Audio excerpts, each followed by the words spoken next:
ভিডিওটা হাফ দেখে না বুঝে ডিসলাইক আর কমেন্ট বক্সে বোকাচোদামি করবেন না।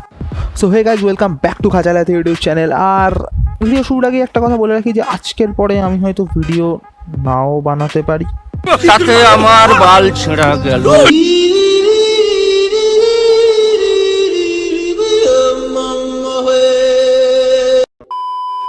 তো এখন ইউটিউবে সব থেকে আগুন ঝরানো খবর কি Carry Minati, Aamir Siddiqui Carry Minati, YouTube TikTok YouTube TikTok. পুরো ইউটিউব কমিউনিটি এখন টিকটকের পদে বাস ভরে নাচাচ্ছে। কিন্তু বাংলা ইউটিউবের কি খবর? এরকম একটা রসালো টপিকে বাংলা ইউটিউব চুপ কেন? দাঁড়াও, বাংলা ইউটিউব মানে তো বঙ্গাই। প্রমাণ দাও।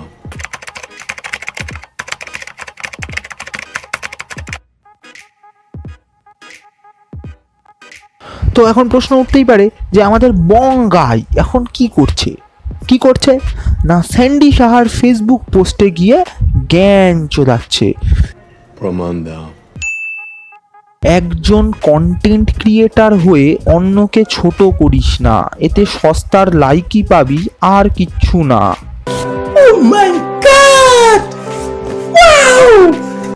স্যান্ডি সাহা 29 এপ্রিল বিকেলবেলা তার ফেসবুকে এই ছবিটা পোস্ট করে। আর চারপাশে অনেকদিন বোকাচোদামো না হওয়ার ফলে কন্টেন্ট না পাওয়া বঙ্গাইয়ের ঝুলি না খুলে তার জ্ঞানের ঝুলি নিয়ে হাজির হয় স্যান্ডির কমেন্ট বক্সে। প্রমাণ দাও। তা বঙ্গাই, তোমার কথা মতো একজন কন্টেন্ট ক্রিয়েটার হয়ে আরেকজন কন্টেন্ট ক্রিয়েটারকে ছোট করা যাবে না।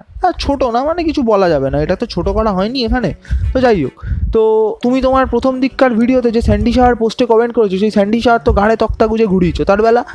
আর নিজের যেসব কেমন সিনেমা সিরিজে যেসব বাংলা সিনেমার ছাল ছাড়িয়ে নুন মাখিয়েছো, সেগুলো কি কন্টেন্ট না, নাকি সেই সব অভিনেতারা তারা সব আলবাল ছোলার ডাল যারা সেই সিনেমাতে অভিনয় করেছেন? কেমন সিনেমাতে অনেক বাংলা সিনেমাকে ব্যবহার করা হয়েছে যার অভিনেতারা তোমার থেকে বয়সে অনেক বড়, অনেক সম্মানীয় এবং তাদের মধ্যে বেশ কয়েকজন মৃত। তখন বাড়া মনে হয়নি যে এদের এভাবে আমি কেন ট্রোল করছি, এটা তো তাদের অসম্মান করা হচ্ছে, তাদের ছোট করা হচ্ছে না। তখন মনে হবে কেন, এটা তো গ্যাদগ্যাদে বাংলা সিনেমা, আর দানিশ তো সোশ্যাল মিডিয়া স্টার, একে নিয়ে কিছু বলা যাবে না বাবা। এই তো বেশ কিছু মাস আগে অঙ্কুশ হাজরার মন্তব্যগুলো নিয়ে উদ্মা মারামারি করলে, তখন তোমার এত জ্ঞানের চুলকানি কোথায় ছিল মা? তা বলছি বঙ্গাই, তোমার চ্যানেলটা কি ট্রোলিং চ্যানেল? তো এতদিন তো তাই জানতাম, নাকি মহাভারত রামায়ণের মতো আধ্যাত্মিক কন্টেন্ট দেখিয়ে 2.63 মিলিয়ন সাবস্ক্রাইবার জোগাড় করলে?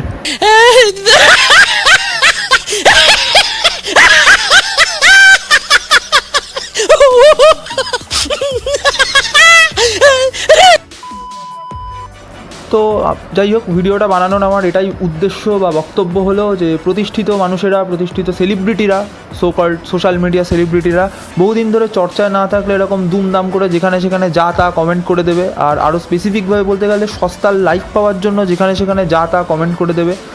এগুলো বন্ধ করলে বোধহয় ভালো হয়। অনেকটাই তো পরিচিত মুখ সমাজে, এই বোকাচোদামোগুলো না করলেই বোধহয় ভালো লাগে। তো ভিডিওটাতে খিস্তি আসতে চলেছে, বহুত হেড কমেন্টস আসতে চলেছে, তো আমি জানি, তো চাপ নিয়ে লাভ নেই। আর যারা হেটার্স তাদের জন্য একটাই কথা বলবো, গাড় মারাও সবকে সব। আর যাদের ভিডিওটা ভালো লাগবে, আমার কথাগুলো কিছুটা হলেও যুক্তিসঙ্গত মনে হবে, তাদের জন্য আর আলাদা করে কি বলবো, লাইক, সাবস্ক্রাইবার কমে যাচ্ছে ভাই। কেন সাবস্ক্রাইবার কমে যাচ্ছে? 165টা ছিল, বাড়া 162টা হয়ে গেছে ভাই। কেন ভাই? কষ্ট হয় তো নাকি? কষ্ট হয়, সাংঘাতিক হয়, প্লিজ। তো আজকের ভিডিও এই পর্যন্তই, কারণ আর ভিডিওটা ভালো লাগলে ওই যে বললাম লাইক প্লিজ, কারণ এগুলো